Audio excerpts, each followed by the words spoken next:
Hola, en este tutorial vamos a explicar cómo ejecutar una transacción en el motor de decisiones, ya sea para probar una política o para hacer una evaluación productiva. Una vez dentro de la sección Políticas del motor de decisiones, hacemos clic en Ejecutar política sobre la que queremos consultar. Completamos los parámetros necesarios para ejecutar la política, en este caso, apellido y número de documento de identidad. Hacemos clic en Ejecutar y debajo de este botón figurará el ID de transacción junto con el resultado de esta política, que dependerá de lo que se haya configurado como posible decisión en la traza. En este caso, aprueba.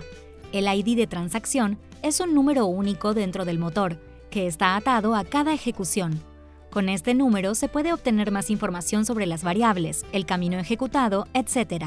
Para ver qué información se puede obtener de cada transacción, o para aprender a buscar IDs de otras transacciones o exportarlas masivamente, te dejamos el tutorial Explorar transacciones previas en la descripción de este video. Además, se pueden volver a correr transacciones previamente ejecutadas, utilizando un número de transacción anterior y haciendo clic en Cargar.